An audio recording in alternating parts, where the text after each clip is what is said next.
আসসালামু আলাইকুম ওরহমতুল্লাহি ওবরাকাতুহ। বিসমিল্লাহ আলহামদুলিল্লাহ আসসালাতু আসসালামু আলা রসুলিল্লাহ ওয়ালা আলিহি ওয়া আসহাবিহি আজমাইন, আম্মা বাদ। প্রিয় দর্শক শ্রোতা, আপনাদের প্রত্যেককে স্বাগত জানাচ্ছি নেক্সাস টেলিভিশনের প্রতিদিনকার আয়োজন বেকম্যান্স বিস্কিটস নিবেদিত ইসলামী জীবন বিধানের আজকের পর্বে। আপনাদের সঙ্গে আমি আব্দুল কাহার রয়েছি। আজ আমরা আলোচনা করতে চাই আরাফা দিবস এবং কোরবানি সংক্রান্ত মাস আলা মাসাইল। এগুলো না জানবার কারণে অনেক সময় এমনটি হতে পারে, আরাফার দিনের ফজিলতগুলো না জানলে আর গুরুত্বপূর্ণ একটি দিবস বছর পর ঘুরিয়ে আসে, কিন্তু আবার সেটা মিস করতে পারি। অপরদিকে কোরবানির মতো একটি গুরুত্বপূর্ণ ইবাদত হয়তোবা কোনো ভুলের কারণে আমার ইবাদতটি আল্লাহর কাছে কবুলই হবে না। সে কারণে এই বিষয়গুলো আসলে আমাদের জানা দরকার। খুঁটিনাটি বিষয়গুলো আমরা আজকে আলোচনা শুনব। আমাদের মাঝে আমন্ত্রিত হয়েছেন আফতাবনগর বাইতুস সালাহ জামে মসজিদের সম্মানিত খতিব শেখ মুস্তাফিজুর রহমান। আসসালামু আলাইকুম। ওয়ালাইকুম আসসালাম রহমতুল্লাহি ওয়া বারাকাতুহু। মোহতারাম, কেমন আছেন আপনি? জি আলহামদুলিল্লাহ, আল্লাহ তাআলা ভালো রেখেছেন। আপনি কেমন আছেন? আলহামদুলিল্লাহ, আল্লাহ রাব্বুল আলামিন ভালো রেখেছেন। আপনাকে তো পেয়ে আরও বেশি ভালো, কারণ আমি যত দর্শে আছি আপনার থেকে কিছু জানবো ইনশাআল্লাহ তাআলা। তো যে বিষয়ে কথা শুনতে চাই সেটি হচ্ছে আরাফা দিবস। আপনি আমাদেরকে বলবেন যে আসলে এই আরাফা দিবসের ফজিলতটা কি? আল্লাহ রাব্বুল আলামিন বছরের কিছু দিনকে উম্মতের জন্য অত্যন্ত গুরুত্বপূর্ণ হিসেবে ঘোষণা করেছেন রাসূলুল্লাহ সাল্লাল্লাহু আলাইহি ওয়াসাল্লামের মাধ্যমে। আমরা যদি কোরআন থেকে দেখি তাহলে আল্লাহ রাব্বুল আলামিন পবিত্র কোরআনে সূরাতুল ফাজর একটি সূরায় তিনি সেখানে বলেছেন ওয়াল ফাজর ওয়া লায়ালিন আশর ওয়াশ-শাফি ওয়াল ওয়াতর। আল্লাহ রাব্বুল আলামিন সেখানে এই প্রথম 10 রাতের কসম করেছেন ওয়া লায়ালিন আশর। এই 10 রাত বলতে জিলহজের প্রথম দশককে বোঝানো হয়েছে, যেমনটি বলেছেন আব্দুল্লাহ ইবনে আব্বাস রাদিয়াল্লাহু তাআলা আনহুমা।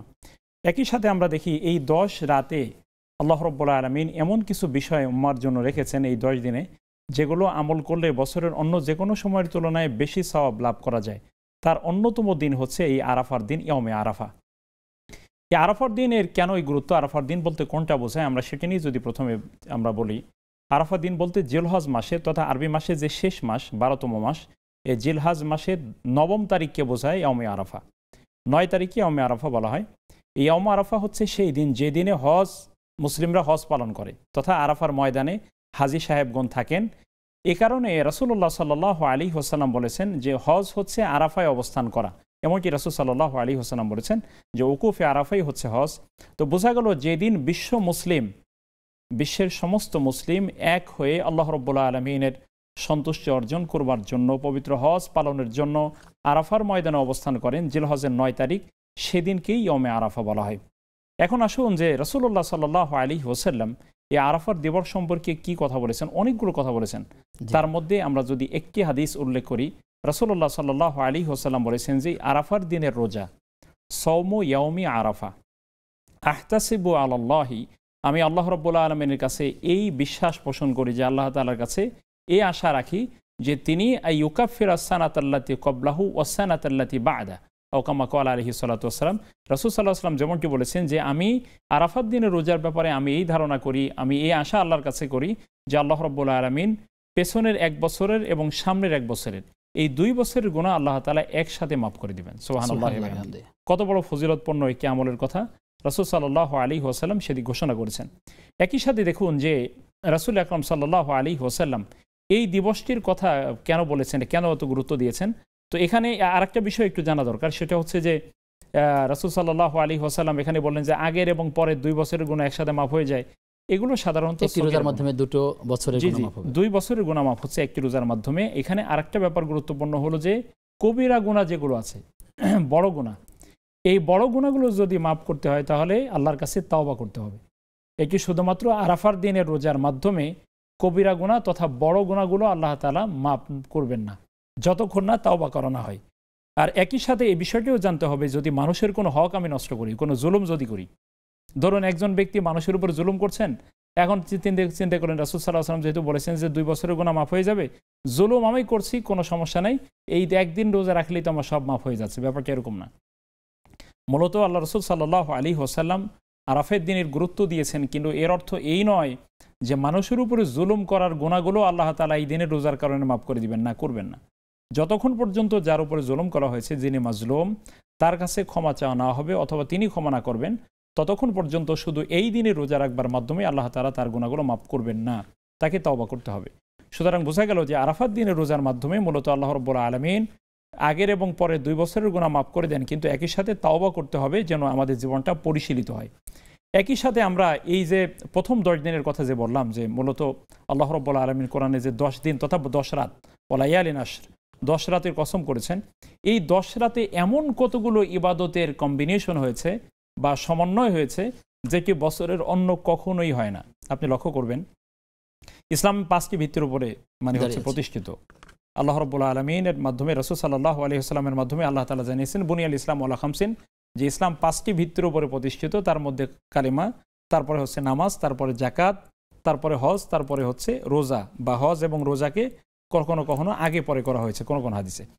তো এখানে দেখুন যে এই 10 দিনের মধ্যে কালিমা তো আমাদের ঈমান আছেই, তারপরে নামাজের ব্যাপারটি আছে, রোজা আছে আরাফাত দিনের রোজা, একই সাথে হজ আছে। এখানে হজ আর কখনো হয়তো সম্ভব না, হজের বিধানও এখানে যুক্ত হয়ে আছে। আবার দেখুন কোরবানি যে আমরা করি বা এখানে যে দান সদাকাগুলো করি এই মাসে, সেগুলো কিন্তু যাকাতেরই একটা অংশ, তথা এগুলো আল্লাহর পথে খরচের সওয়াব আমরা পাচ্ছি, সদকার সওয়াব পাচ্ছি। কোরবানিটি কিন্তু এক ধরনের সদাকা। বোঝা গেল যে এই 10 রাতের গুরুত্বের পিছনে অনেক কারণের মধ্যে এগুলো কিন্তু কারণ যে ইসলামের মৌলিক বিধানগুলোকে আল্লাহ রাব্বুল আলামিন রাসূলুল্লাহ সাল্লাল্লাহু আলাইহি ওয়াসাল্লামের মাধ্যমে এই দিবসগুলোতে বা এই রজনীগুলোতে এক করে দিয়েছেন। তো সেই জন্য এই আরাফার দিনের এত মর্যাদা রয়েছে, আরাফার দিনে অনেক গুরুত্ব রয়েছে। এবং একই সাথে দেখুন রাসূলুল্লাহ সাল্লাল্লাহু আলাইহি ওয়াসাল্লাম তিনি এই আরাফার দিনেই কিন্তু ইসলামকে পরিপূর্ণ করা হয়েছে, ইসলামকে পূর্ণ করা হয়েছে। আল্লাহ রাব্বুল আলামিন সূরা মায়েদার যে আয়াত নাজির করলেন, আল-ইয়াওমা আকমালতু লাকুম দীনাকুম ওয়া আতমামতু আলাইকুম নি'মাতি ওয়া রাদিতু লাকুমুল ইসলাম দীনা, যে আজকে আমি তোমাদের জন্য দিনকে পূর্ণ করে দিলাম, আমার নিয়ামতকে পূর্ণ করে দিলাম, ইসলামকে দিন হিসেবে তোমাদের জন্য দিয়ে আমি সন্তুষ্ট রইলাম। এই যে আল্লাহ রাব্বুল আলামিন এই দিন যে ইসলামকে পূর্ণ করে দিয়েছেন, এটি মূলত আরাফাত দিনের ঘটনাই কিন্তু, অর্থাৎ আল্লাহ তাআলা আরাফাত দিনে এই বিষয়টি তিনি আমাদের জন্য নির্দিষ্ট করে দিয়েছেন। একই সাথে দেখুন সূরা তাওবার যে আয়াত আল্লাহ তাআলা বলেছেন, ও আযানুম মিনাল্লাহি ওয়া রাসূলিহি ইলান নাস ইয়াউমাল হাজ্জিল আকবার আন্নাল্লাহা বারিউম মিনাল মুশরিকিন ওয়া রাসূলিহি, যে আল্লাহ রাব্বুল আলামিন যে অরসুলাহু বা অরসুলুহু, যে আল্লাহ রাব্বুল আলামিন যে বলেছেন যে আল্লাহ এবং তার রাসূলের পক্ষ থেকে যে ঘোষণা যে আন্নাল্লাহা বারিউম ইয়াউমাল হাজ্জিল আকবার, বড় হজের দিনে, এই বড় হজের দিন মানে কিন্তু আরাফার দিন। অর্থাৎ আল্লাহ রাব্বুল আলামিন মুশরিকদের সাথে যে সম্পর্ক ছিন্নের ঘোষণা তিনি করেছিলেন, এই ছিন্নের ঘোষণাটাও কিন্তু তিনি দিয়েছিলেন আরাফার দিনের বিষয় সামনে রেখে, আরাফার দিনকে সামনে রেখে। বোঝা গেল যে আরাফার দিনের অনেক গুরুত্ব রয়েছে এবং ইসলামী শরীয়তে রাসূলুল্লাহ সাল্লাল্লাহু আলাইহি ওয়াসাল্লামের মাধ্যমে আমরা আরাফার দিনের অনেকগুলো বরকতময় কথা বা ফজিলতের কথা বলেছি। তার মধ্যে একটি তো এই দিনের রোজার কথা, এছাড়া আরও অনেকগুলো বিষয় আরাফাত দিনের সাথে সম্পৃক্ত রয়েছে। এই জন্য আমি মনে করি আল্লাহ রাব্বুল আলামিনের কাছে আমরা দোয়া করব, আল্লাহ যেন আরাফাত দিনের প্রকৃত মর্যাদাটা উপলব্ধি করে আমাদেরকে এই দিনকে যথাযথভাবে কাজে লাগানোর তৌফিক দান করেন। আমিন আমিন। মোহতারাম, এখন আরাফাত রোজাটা আসলে আমরা কবে রাখবো? এটি কি জিলহজ মাসের 9 তারিখে রাখবো, নাকি হাজিরা যেদিন আরাফাতে থাকেন সেদিন রাখবো? এখানে দুইটি বক্তব্যই রয়েছে এই ব্যাপারে। তবে বিশুদ্ধ যে বক্তব্যটি মনে হয়, একটি বক্তব্য রয়েছে যে রাসূল সাল্লাল্লাহু আলাইহি ওয়াসাল্লাম তিনি কিন্তু জিলহজের 9 তারিখে রোজা রাখতে হবে সেই কথাটি বলেননি। তিনি বলেছেন আরাফাত দিনের রোজা, সওমু ইয়াউমি আরাফা।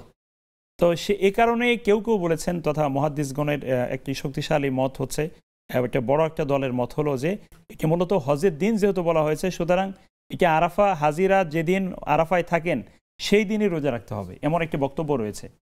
আবার রাসূলুল্লাহ সাল্লাল্লাহু আলাইহি ওয়াসাল্লামের একটি হাদিস আছে, সেটা হচ্ছে সুমু লিরুইয়াতিহি ওয়া আফতিরু লিরুইয়াতিহি। রাসূল সাল্লাল্লাহু আলাইহি ওয়াসাল্লাম বলেছেন তোমরা চাঁদ দেখে রোজা রাখো, চাঁদ দেখে রোজা ভাঙো। এই হাদিস আবার বিবেচনা করে কেউ কেউ বলেছেন যে আমাদের দেশ হিসাবে যেদিন আমাদের 9 তারিখ পড়ে জিলহজের, সেদিনে আমরা রোজা রাখতে পারি। এমন দুইটি বক্তব্যই রয়েছে। তবে আমি মনে করি যদি যাদের কারো সক্ষমতা যদি কারো থাকে, তিনি তথা যেদিন হাজিগণ সৌদি আরব থাকে আরাফার ময়দানে থাকেন সেদিন এবং পরের দিন তিনি ইচ্ছা করলে বাংলাদেশের যেদিন 8 তারিখ এবং 9 তারিখ সেই দুটো দিনই যদি কেউ রোজা রাখে, তাহলে আর তার মধ্যে কোনো প্রশ্ন আর থাকে না, হচ্ছে কোনো জটিলতা থাকে না, তাহলে 2 দিনের আমলই আমাদের জীবনে যোগ হয়ে যায়। আর যদি কেউ একটা রাখতে চায় তাহলে যুক্তিসঙ্গত কারণ আমরা বলবো যে ইয়াউমে আরাফা হাজিগণ যেদিন আরাফায় দিনই হয়, জি জি, তাহলে তারা চাইলে সেই আরাফার দিনই রোজা রাখতে পারবেন। শেখ, এখানে একটি আরাফার দিনে মূলত যে দোয়াগুলো করবেন তার মধ্যে নির্দিষ্ট করে কোনো দোয়া আছে যে এই দোয়াটা পড়তেই হবে বা এই দোয়াটা পড়া উচিত, এরকম কোনো দোয়ার কথা আছে কি? এখানে দেখুন যে রাসূলুল্লাহ সাল্লাল্লাহু আলাইহি ওয়াসাল্লাম আরাফার দিনে তিনি তাসবিহাতগুলো অর্থাৎ তাকবীর ওয়ালি তুকাব্বিরুল্লাহ আলা মা হাদাকুম, এই দিনগুলোতে মূলত তাকবীরের বিষয়টি বেশি আসছে, যে আল্লাহু আকবার বলা, আল্লাহু আকবার সুবহানাল্লাহি ওয়া বিহামদিহি, অথবা যেগুলো মানে হচ্ছে এই যে তাকবীরে তাশরিক যেগুলো আমরা পড়ি, আল্লাহু আকবার লা ইলাহা ইল্লাল্লাহ আল্লাহু আকবার ওয়ালিল্লাহিল হামদ, যেগুলো আমরা এইগুলো মানে যত বেশি তাসবিহাত এবং তাকবীর। রাসূল সাল্লাল্লাহু আলাইহি ওয়াসাল্লামের একটা হাদিস আছে, আমরা যদি উল্লেখ করি, রাসূলুল্লাহ সাল্লাল্লাহু আলাইহি ওয়াসাল্লাম বলেছেন যে মানে হচ্ছে আল্লাহ রাব্বুল বনি আদমের কোনো আমলই আল্লাহর কাছে অধিক প্রিয় না বা পছন্দনীয় না এই জিলহজ মাসের প্রথম 10 দিনের এই আমলের তুলনায়। তো রাসূল সাল্লাল্লাহু আলাইহি ওয়াসাল্লাম এই হাদিসের শেষ অংশে তিনি বলেছেন যে হ্যাঁ, তোমরা ফাকসিরু ফিহা, এই দিনগুলোতে তোমরা বেশি বেশি তাকবীর তাহলিল বলো, মানে হচ্ছে আল্লাহু আকবার বলা, লা ইলাহা ইল্লাল্লাহ বলা, তাসবিহাত বলা, এগুলো রাসূল সাল্লাল্লাহু আলাইহি ওয়াসাল্লাম দ্বারা বক্তব্য দ্বারা প্রমাণিত।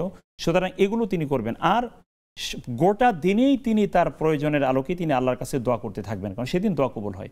এবং রাসূল সাল্লাল্লাহু আলাইহি ওয়াসাল্লামের বিভিন্ন বর্ণনা দ্বারাও প্রমাণিত যে আল্লাহ রাব্বুল আলামিন সেই দিন হাজীদেরকে দেখে তিনি কিন্তু ফেরেশতাদের সাথে তিনি গর্ব করেন যে এই যে লক্ষ লক্ষ মানুষ আজকে আমার জন্য তারা একেবারে জীর্ণশীর্ণ হয়ে, সমাজের যে শ্রেণীর মানুষই তিনি হন না কেন, তিনি আজকে আমার সামনে এসেছেন, পায়ে কোনো জুতা নেই, স্যান্ডেল নেই, খালি পায়ে একেবারে সাদা 2টি পোশাকে আমার সামনে এসে দাঁড়িয়েছে, আমার কাছে ক্ষমা চায়। এই দিনটি নিয়ে আল্লাহ রাব্বুল আলামিন ফেরেশতাদের কাছে কিন্তু অনেক মানে হচ্ছে আলোচনা করেন। সুতরাং এখানে মানে রাসূল সাল্লাল্লাহু আলাইহি ওয়াসাল্লামের বক্তব্য এবং আল্লাহ রাব্বুল আলামিন যে বলেছেন ওয়ালি তুকাব্বিরুল্লাহ আলা মা হাদাকুম, যে তোমরা যেন আল্লাহ তাআলা যে হেদায়েত তোমাদেরকে দিয়েছেন তোমরা যেন বেশি বেশি আল্লাহর তাকবীর পাঠ করতে পারো। এর দ্বারা বোঝা যায় এই দিন বেশি বেশি দোয়া করা, তাকবীর তাহলিল বেশি বলতে থাকা, সুবহানাল্লাহি ওয়া বিহামদিহি, আল্লাহু আকবার লা ইলাহা ইল্লাল্লাহ, এই ধরনের তাকবীর তাহলিলগুলো বেশি বেশি করা দরকার, আর নিজের সমস্ত প্রয়োজনের কথা আল্লাহর কাছে সেদিন বলা দরকার। আর কিছু প্রশ্ন আছে, জানবো বিরতির পর ইনশাআল্লাহ তাআলা। প্রিয় দর্শক, আপনারা দেখছেন বেকম্যানস বিস্কিটস নিবেদিত ইসলামী জীবন বিধান। সময় হয়েছে একটা বিরতির, ফিরছি কিছুক্ষণ পর, সাথে থাকুন।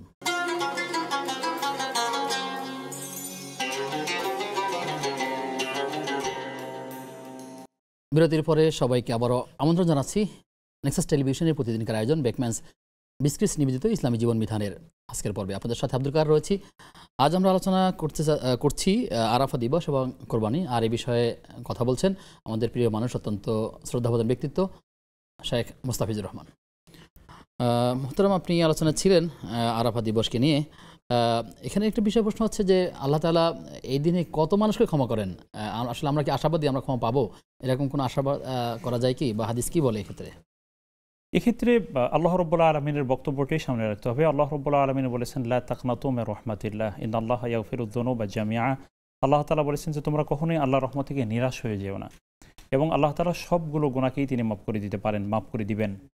একই সাথে দেখুন যে আল্লাহ রাব্বুল আলামিন তিনি বলেছেন সূরা বাকারার যে আয়াতগুলো, যে ওয়া ইযা সাআলাকা ইবাদি আন্নী ফাইন্নী কারীব উজিবু দাওয়াতাদ দাঈ ইযা দাআনি ফালিয়াস্তাজিবু লি ওয়া লিউমিনু বি লাআল্লাহুম ইয়ারশুদুন। আল্লাহ রাব্বুল আলামিন বলেছেন যে যখন তোমাদের কেউ আমার কাছে কিছু চায়, যখনই চায়, ওয়া ইযা সাআলাকা ইবাদি আন্নী ফাইন্নী কারীব, আমি কিন্তু তার খুব কাছে, সুবহানাল্লাহ, খুব কাছে। উজিবু দাওয়াতাদ দাঈ ইযা দাআন, আল্লাহ তাআলা কোনো ফাঁক রাখেনি। গ্রামাটিক্যালি যদি এটা নিয়ে চিন্তা করি, আল্লাহ বলেছেন যখনই আমার কাছে কেউ আহ্বান করবে আমি তখনই তার ডাকে সাড়া দিই, আমি তখনই তার ডাকে সাড়া দিই। ফালিয়াস্তাজিবু লি ওয়া লিউমিনু বি লাআল্লাহুম ইয়ারশুদুন, সুতরাং তাদের উচিত তারা যেন আমার ডাকেও সাড়া দেয়। আমি যখন তাদেরকে আমার বিধান পালনের জন্য বলি তখন যেন তারা আমার বিধান পালন করে, আমার উপর বিশ্বাস স্থাপন করে, তাহলে তারা সঠিক পথ পেয়ে যাবে। এর দ্বারা বোঝা যায় যে আমরা আরাফাত দিনে আল্লাহর কাছে দোয়া করব আশা নিয়ে। এবং নিশ্চয়ই আপনিও জানেন, বা আমাদের সম্মানিত দর্শক যারা আছেন তাদেরকেও আমরা জানাতে চাই যে রাসূলুল্লাহ সাল্লাল্লাহু আলাইহি ওয়াসাল্লাম কী বলেছেন। আল্লাহ তাআলা হাদিসে কুদসি, যেটা রাসূল সাল্লাল্লাহু আলাইহি ওয়াসাল্লামের মাধ্যমে আমরা জেনেছি, যে বনি আদমকে বলা হয়েছে, বনি আদম যদি তোমার পৃথিবী পূর্ণ পাপ নিয়েও যদি তুমি আমার কাছে হাজির হও, একদম এত বেশি পাপ করেছো যে এখন নিজের ভিতরে হতাশা তৈরি হয়েছে, আল্লাহ আমাকে মাফ করবেন কেন, এই অবস্থায় যদি এরকম অবস্থাও যদি তৈরি হয়, সে অবস্থায় যদি আল্লাহর কাছে তিনি ক্ষমা চান, তাওবা তিনি করেন, তাহলে আল্লাহ তাআলা তাকে ক্ষমা করে দিবেন। তিনি মহা ক্ষমাশীল।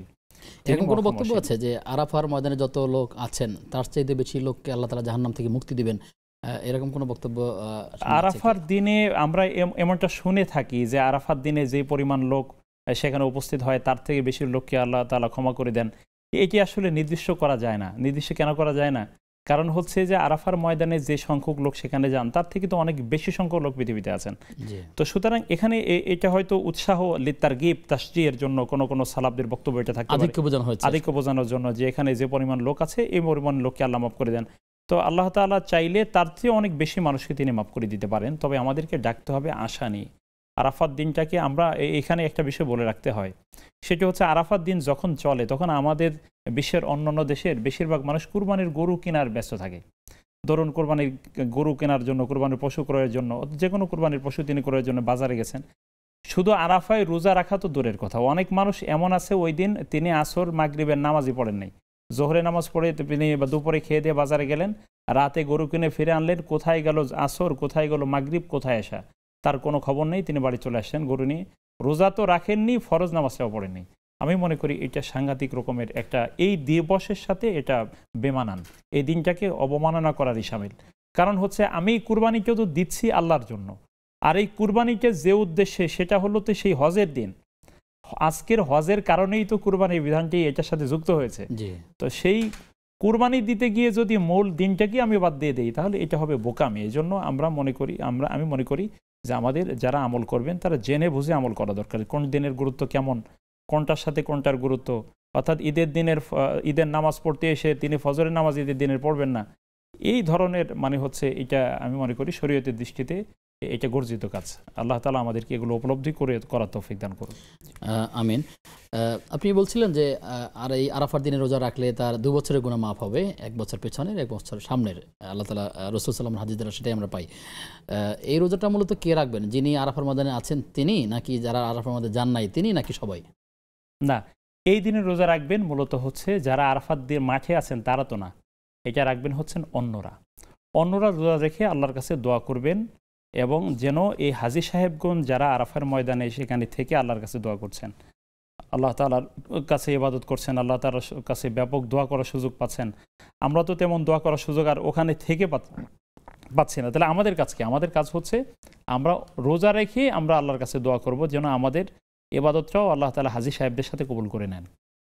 জি, আর কি, তো অন্যদের জন্য যারা আরাফার ময়দানে আছেন বা এই 9 তারিখে তারা যেখানে থাকবেন, তারা মূলত কি কি দোয়া করবেন সেখানে, বা এই ধরনের দোয়ার কোনো ফরম্যাট আছে কিনা, অথবা তার দিনটা সে কিভাবে অতিবাহিত করবেন, কি করা উচিত সেখানে? আরাফার দিনের যে কাজ, আরাফার দিনের কাজ তো হচ্ছে প্রথমে তিনি ঈদের একদম আরাফার দিনের সকালেই কিন্তু সেখানে উপস্থিত হন হাজীগণ।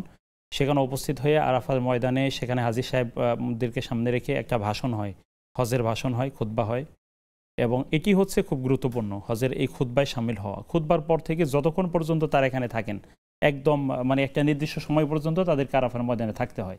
এই পুরোটা সময় তারা আল্লাহর কাছে কান্নাকাটি করবেন যে আল্লাহ রাব্বুল আলামিন, তোমার কাছে জীর্ণ ভেসে একেবারেই আমাদের সব কিছুকে একবারে মাটির সাথে মিশিয়ে দিয়ে আমাদের যে সম্মান মর্যাদা ছিল কোনো কিছুই এখন আমাদের কোনো ভ্রুক্ষেপ নেই, আমরা তোমার কাছে এসেছি। এখানে সবচেয়ে বেশি রাসূল সাল্লাল্লাহু আলাইহি ওয়াসাল্লাম যেটি করেছেন, যে প্রচুর দোয়া করেছেন, একেবারেই হচ্ছে যেগুলো যত দোয়া উনি জানেন, উনি যত দোয়া তিনি ওনার জানা আছে সবগুলো দোয়াই তিনি করবেন, কারণ ওই দিন দোয়া কবুল হয়, সেদিন দোয়া কবুলের দিন। সুতরাং নির্দিষ্ট করে কোনো দোয়ার বিষয়টি যে এই দোয়াই সেদিন করতে হবে, অন্য কোনো দোয়া করা যাবে না, এভাবে কোনো নির্দিষ্ট করে কোনো দোয়াকে হচ্ছে উল্লেখ আলাদা করা যায় না, বরং এখানে তিনি তার প্রয়োজন অনুযায়ী যত দোয়া আছে সব দোয়াই তিনি করতে পারবেন, কোনো অসুবিধা নেই। জি, আপনি আলোচনা বলেছেন যে আল্লাহ রাব্বুল আলামিন গুনাহকে মাফ করে থাকেন, তবে ছোট গুনাহকে মাফ করেন, কিন্তু বড় গুনাহকে মাফ করেন না, বা সেই গুনাহ তাওবা ছাড়া মাফ হয় না। আপনি আমাদেরকে কিছু গুনাহের নাম বলবেন যেটি আসলে বড় ধরনের গুনাহ, যেটির জন্য আসলে তওবা জরুরি হয়ে পড়ে। এমন আমরা জানি যে প্রায় 70-এর অধিক কবিরা গুনাহ রয়েছে। আপনি আমাদের কিছু গুনাহের কথা স্মরণ করিয়ে দেন।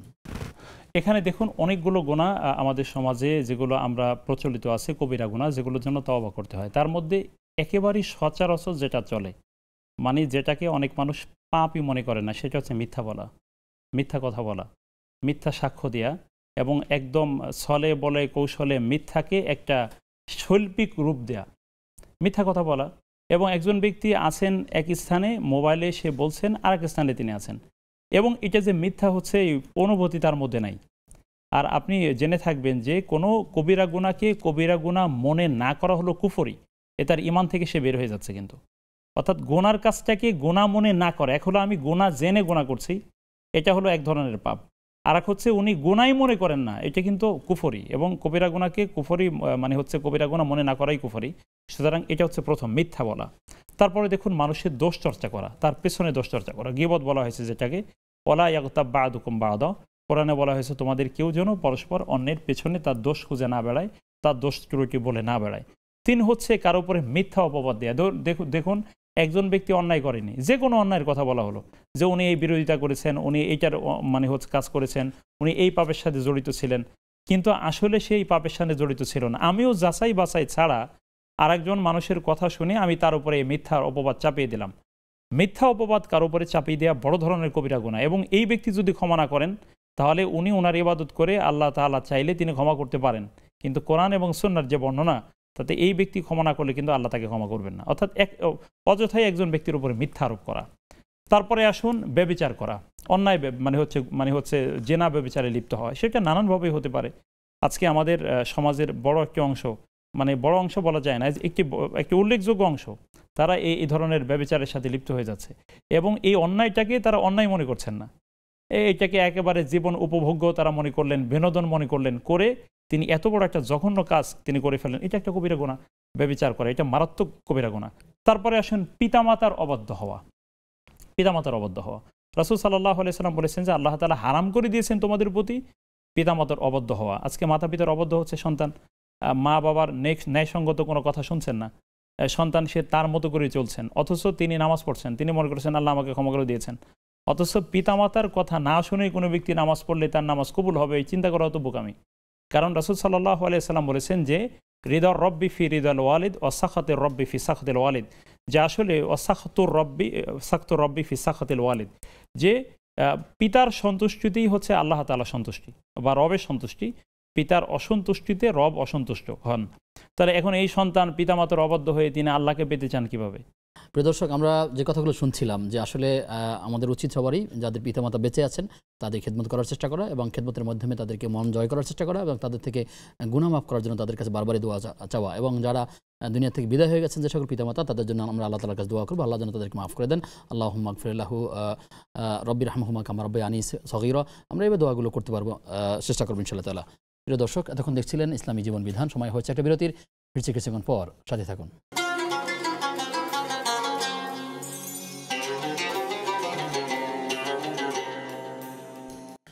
বিরতির পরে সবাইকে আবার আমন্ত্রণ জানাচ্ছি নেক্সাস টেলিভিশনের প্রতিদিনকার আয়োজন বেকম্যানস বিস্কিটস নিবেদিত ইসলামী জীবন বিধানের আজকের পর্বে। আপনাদের সঙ্গে আব্দুল কাহার রয়েছি। আমাদের সঙ্গে অতিথি হিসাবে যুক্ত আছেন শেখ মুস্তাফিজুর রহমান। মোহতরম, আপনি আলোচনায় বলেছিলেন যে জিলহজের প্রথম দশকের কথা আল্লাহ তাআলা বলতে গিয়ে তিনি আল ফজর ওয়া লায়ালিন আশ, এখানে আল্লাহ তাআলা ফজরের কসম করেছেন। আমরা অনেক সময় দেখি আল্লাহ তাআলা এভাবে কসম দিয়ে শুরু করে থাকেন। তো এখন মূলত স্বাভাবিক মানুষের আমরা অনেক সময় বুঝতেই কষ্ট হয় যে আল্লাহ তাআলা স্বাভাবিক একটা কথা বললেই তো হয়ে গেল, সেখানে আবার আল্লাহ কেন কসম করছেন? আমরা না হয় বিশ্বাস করবার জন্য কসম করছি, আল্লাহ কেন কসম করছেন? যদি এর কথাটা, এই কসম মানে কি সেই কসম, বা কসম শব্দটি আরবি, এটার বাংলা হচ্ছে শপথ করা। শপথ মানুষ করে বা কোনো ব্যক্তি শপথ করেন বা যে কেউ শপথ করে, তিনি এই বিষয়টিকে দৃঢ়তা বোঝানোর জন্য সাধারণত কোনো একটা বক্তব্যকে দৃঢ় করবার জন্য শপথ করে থাকেন। এখানে প্রথমে আকীদার একটা বিশ্বাসের একটা ব্যাপার রয়েছে বা আমলগত ব্যাপার, সেটা হচ্ছে আল্লাহ ছাড়া অন্য কারো নামে শপথ করা যাবে না, এবং এমনকি নবীর নামেও শপথ করা যাবে না, কাবা শরীফের নামে শপথ করা যাবে না। কোনো ব্যক্তি আল্লাহ ছাড়া অন্য কারো নামে শপথ করা হলো শিরিক, এটা একদম সুস্পষ্ট, এটা কবিরা গুনাহ, মারাত্মক কবিরা গুনাহ। সুতরাং এটি হলো প্রথম, আমরা একটু পরিষ্কার করে নিলাম সম্মানিত দর্শকদের উদ্দেশ্যে। দ্বিতীয় বিষয় হচ্ছে যে আল্লাহ তাআলা কেন কসম করেন? আল্লাহ রাব্বুল আলামিন কোনো একটা কথা বলবার জন্য তিনি কসম করার প্রয়োজন নেই। তিনি তো এমনিই মহা ক্ষমাশীল, তিনি মহা দয়ালু, তিনি মহা সব কিছু জানেন, এবং তিনি মানুষের সব পরিকল্পনা সম্পর্কে তার জ্ঞান আছে। কিন্তু তিনি কসম করেন আমাদের উপলব্ধি করানোর জন্য। অর্থাৎ মূলত শপথ করবার ক্ষেত্রে এখানে তাফসিরে যে বর্ণনাগুলো রয়েছে তার মধ্যে একটি হচ্ছে আল্লাহ তাআলা যে বস্তুর শপথ করেন ওই বস্তুর গুরুত্ব মানুষকে বোঝানোর জন্য আল্লাহ শপথ করেন।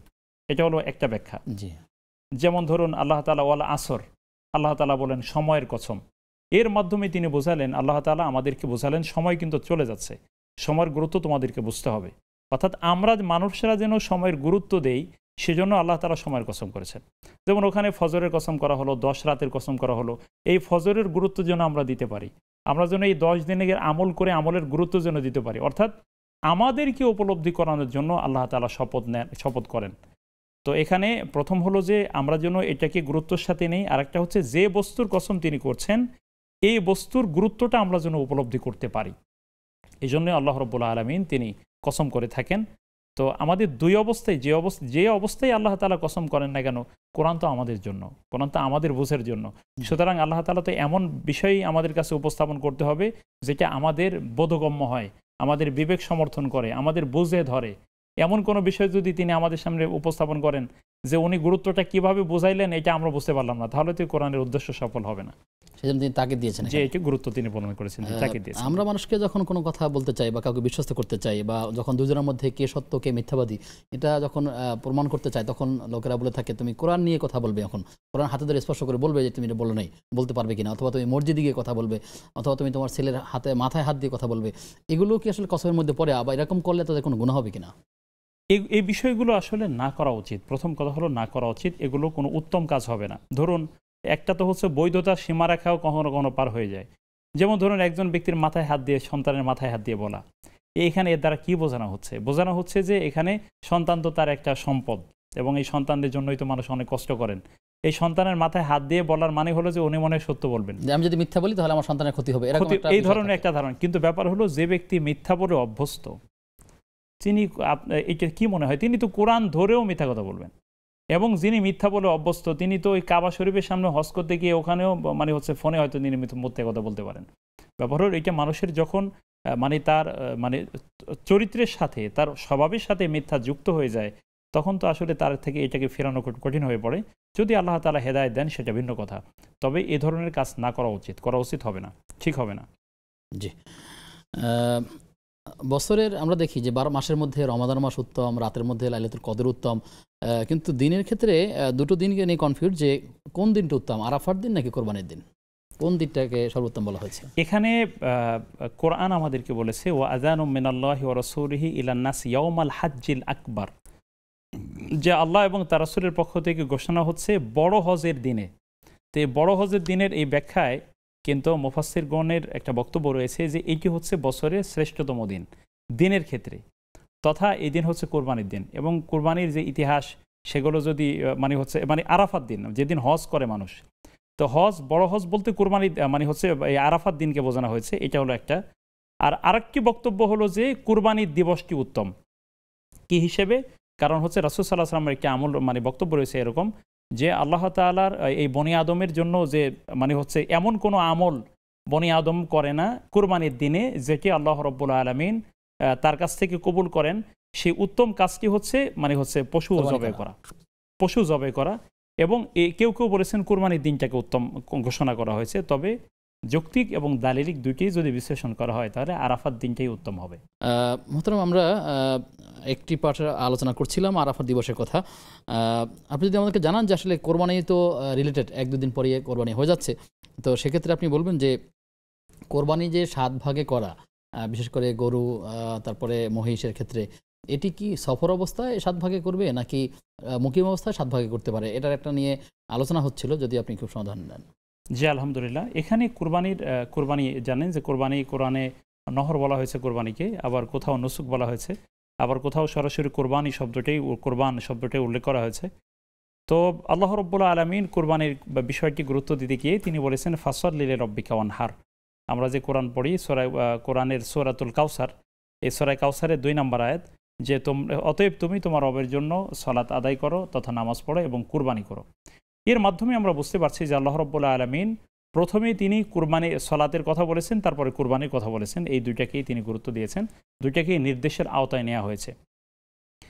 এখানে একটা বিষয় স্পষ্ট করে দিতে হবে, সেটি হচ্ছে যে কোনো ব্যক্তি তিনি যদি নামাজ না পড়ে কুরবানি করতে চান, ধরুন একজন ব্যক্তি, আমাদের অনেকেই কিন্তু এরকম দেখা যায় যে তিনি নামাজের ব্যাপারে যতটা না যত্নবান তার চেয়ে অনেক বেশি যত্নবান কুরবানির জন্য, তিনি প্রয়োজনে টাকা সুদে নিয়ে হলেও তিনি কুরবানি দিবেন, তবুও তাকে কুরবানি দিতে হবে নামাজ পড়ুক আর না পড়ুক।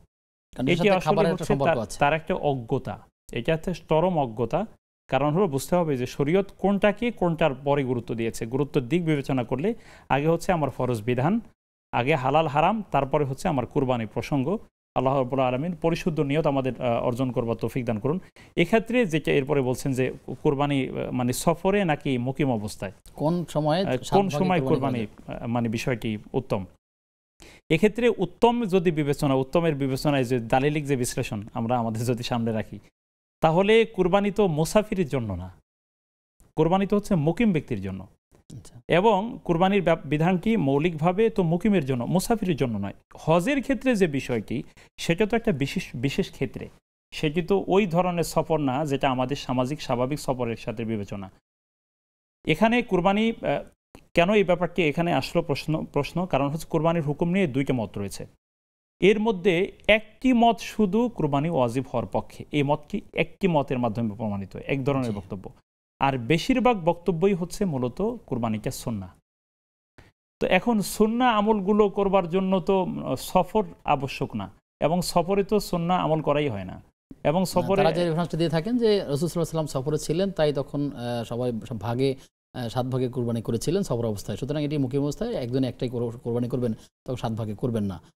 তো এটি শুধু যৌক্তিক বিবেচনাই হতে পারে। এখানে ফিকহি যে দৃষ্টিকোণ তথা এটা যদি ইস্তেমবাদ করা হয়, চিন্তা করা হয়, তাহলে ওখানে ওইটা কোনো আমলকে যদি কোনো স্থানের সাথে বা কোনো সময়ের সাথে খাস করে দেওয়া না হয়, কোনো আমলকে যদি কোনো সময়ের সাথে বা কোনো স্থানের সাথে নির্দিষ্ট করে দেওয়া না হয়, তাহলে আমরা তো ওইটাকে ওই স্থান বা ওই সময়ের সাথে নির্দিষ্ট করতে পারি না। রাসূল সাল্লাল্লাহু আলাইহি ওয়াসাল্লাম এমনকি নির্দিষ্ট করে দিয়েছেন কেন? এক, পরবর্তীতে খোলাফায়ে রাশিদিনের যে আমল ছিল এবং সাহাবা আজমাইন, তাবেঈন পরবর্তী যুগের যারা ছিল, তারা কি এই কথা কখনো বলেছেন বা এভাবে স্পষ্ট করেছেন আমলের মাধ্যমে যে না ওখানে সফর অবস্থায় উনি ছিলেন, সুতরাং সফর ছাড়া অন্য অবস্থায় মুকিম অবস্থায় দেওয়া যাবে না? এখন যেটা হতে পারে সেটা হলো, যেমন ধরুন কোনো ব্যক্তি মানে হলো নিজের স্থান থেকে বেশি সতর্ক থাকতে চান। যেমন তিনি চিন্তা করলেন যে আমি যে 7 ভাগে কুরবানি দিব, এই 7 ভাগের অনেকেই তো নামাজ পড়েন না। ধরুন এরকম হয়েছে যে উনি 7 ভাগে কুরবানি দিবেন, 7 অংশে বা 5 অংশে 2-1 জন আছেন সেখানে বেনামাজি, তারা নামাজ পড়েন না, অথবা তাদের ইনকামে কি আছে, প্রশ্ন আছে, ইনকাম হালাল না। এখন তিনি চিন্তা করলেন এদের সাথে কোরবানি দিয়ে আমার কোরবানি তো বিফলে চলে যাওয়ার সম্ভাবনা আছে। এমন সতর্কতার জন্য কেউ হয়তো নিজে ব্যক্তিগতভাবে নিজের কোরবানিটা নিজে দিতে পারেন, কিন্তু ওই মাসালাকে এখানে এনে এইটাকে মানে হচ্ছে ওইটাকে নির্দিষ্ট সময়ের সাথে খাস করে দিয়ে বা নির্দিষ্ট সময়ের সাথে, এটি উচিত নয়, কোনোভাবে উচিত নয়। আল্লাহ তাআলা আমাদেরকে উপলব্ধি করবার এবং সঠিক পথে টিকে থাকবার তৌফিক দান করুন। প্রিয় দর্শক, আপনারা দেখছিলেন ইসলামী জীবন বিধান। সময় হয়েছে সর্বশেষ বিরতির। ফিরছি কিছুক্ষণ পর, সাথে থাকুন।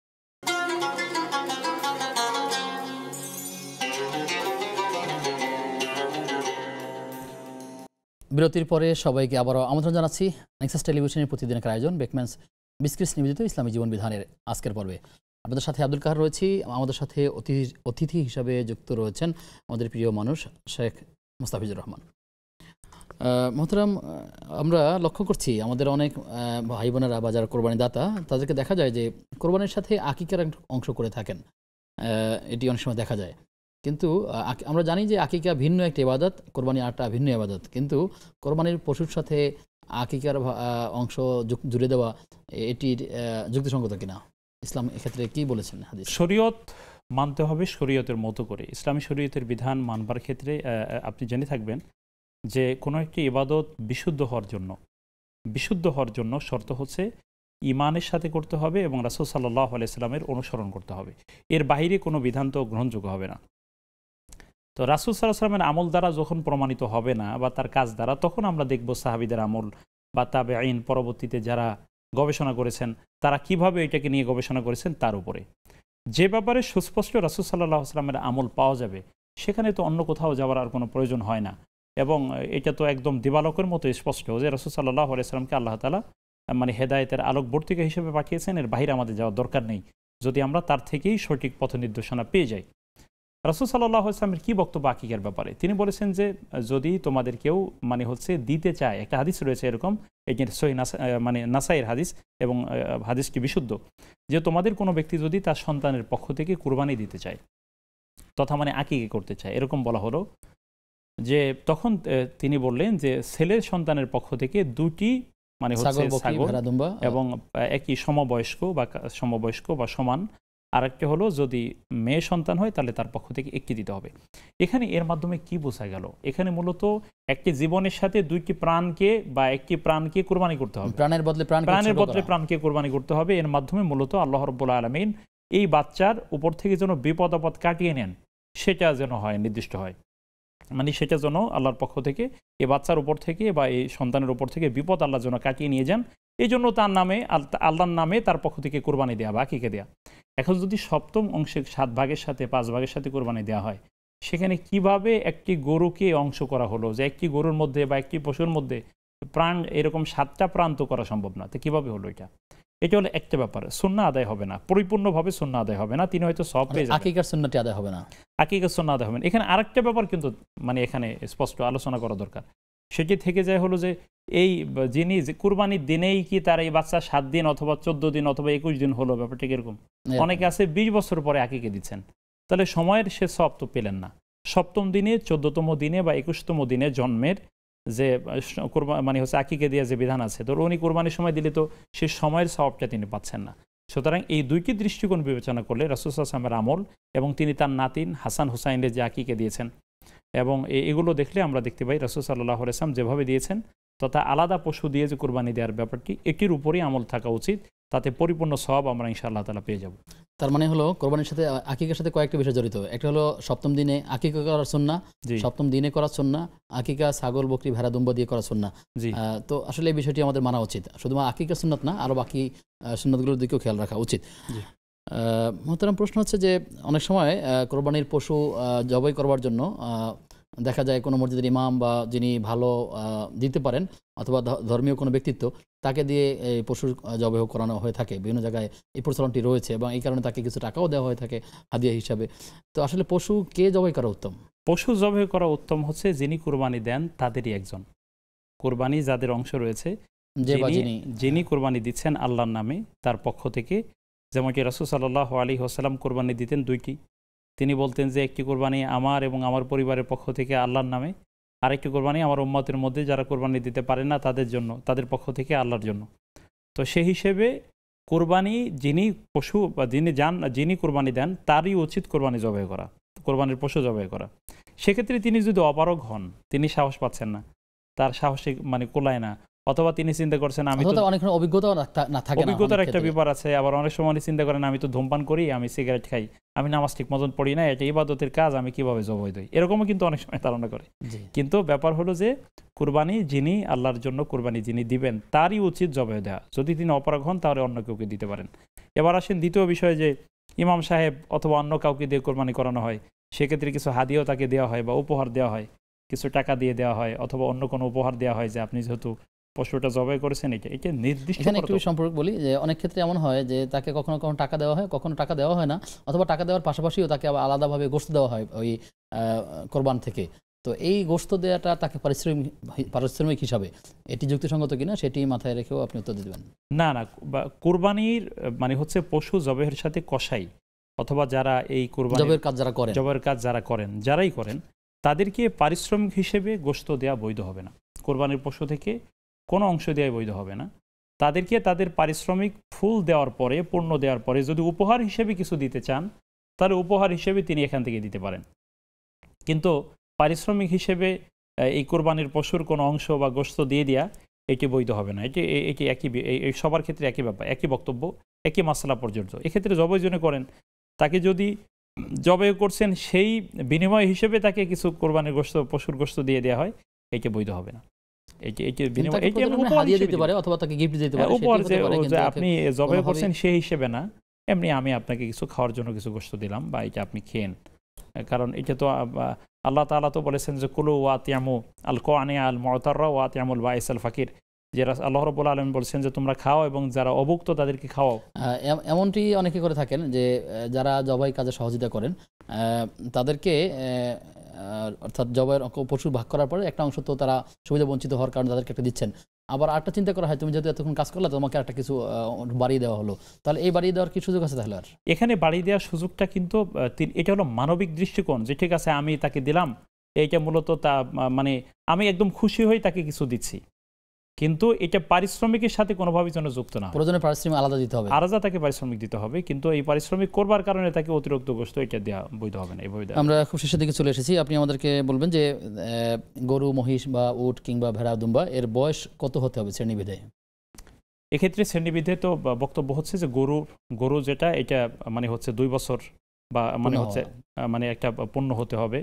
তারপরে হচ্ছে মেষ, ভেড়া এগুলোর ক্ষেত্রে বয়সের ক্ষেত্রে যেমন ধরুন মানে এখানে 1 বছর আছে, কিন্তু কোনো কোনো বক্তব্য আছে যদি মানে 1 বছর পূর্ণ হয়নি কিন্তু তার যে ফিজিক্যাল গঠন বোঝা যাচ্ছে কিন্তু শারীরিক গঠনটা ওই পর্যায়ে চলে গেছে, সেক্ষেত্রে এটার মাধ্যমেও হবে। কিন্তু এখানে বয়সের চেয়ে বেশি গুরুত্বপূর্ণ হলো শেখ, যেটি আপনার মাধ্যমে জানাতে চাই যে এখানে পশু কুরবানি করবার সাথে বয়সটার সাথে দেখা দরকার হচ্ছে পশুটি ত্রুটিযুক্ত কিনা, এটা হলো বেশি গুরুত্বপূর্ণ। ত্রুটিযুক্ত নাকি ত্রুটিমুক্ত? হ্যাঁ, ত্রুটিযুক্ত কিনা, এই ত্রুটিযুক্ত হলে সেটাকে পরিহার করে ত্রুটিমুক্ত পশুকেই কুরবানি দেওয়া দরকার, এটা হলো সবচেয়ে গুরুত্বপূর্ণ। আর বয়সের বিষয়টিও দেখতে হবে। তো দুইটি সমন্বয় করে যদি আমরা চিন্তা করি তা আল্লাহ তাআলার কাছে দোয়া করব আল্লাহ যেন আমাদেরকে উপলব্ধি করে কোরবানিকে দেওয়ার তৌফিক দান করেন। জি আমিন আমিন। আপনার মাধ্যমে আমরা অনেকগুলো বিষয় জেনেছি, আপনাকে ধন্যবাদ জানিয়ে আপনার থেকে বিদায় নিচ্ছি। জি অনেক প্রিয় দর্শক, আমরা আলোচনা করছিলাম আরাফাত দিবস এবং সেই সাথে কোরবানির। আমরা যতগুলো বিষয়ে কথা শুনেছি, আল্লাহ তাআলা আমাদেরকে এগুলো আমল করার তৌফিক দান করুন এবং সেই সাথে যাদের সামর্থ্য আছে তারা যেন আমরা কোরবানির দিনে কোরবানি করার চেষ্টা করি। আল্লাহ তাআলা আমাদেরকে এবং বাকি জিলহজ মাসের 9 তারিখ পর্যন্ত 1 তারিখ থেকে নিয়ে কোরবানি করা সহ রমাদানের কোরবানির এই 1 তারিখ থেকে নিয়ে 9 তারিখ পর্যন্ত রোজাগুলো রাখার চেষ্টা করা, সেই সাথে তাকবীরগুলো বলবার চেষ্টা করা। আল্লাহ আমাদেরকে এই ভালো ভালো কাজের সাথে শামিল হওয়ার তৌফিক দান করুন। প্রিয় দর্শক, আজ এ পর্যন্তই। আগামী অনুষ্ঠান দেখবার আমন্ত্রণ জানিয়ে আজকের মতো বিদায় নিচ্ছি। আসসালামু আলাইকুম ওয়া রাহমাতুল্লাহি ওয়া বারাকাতুহু।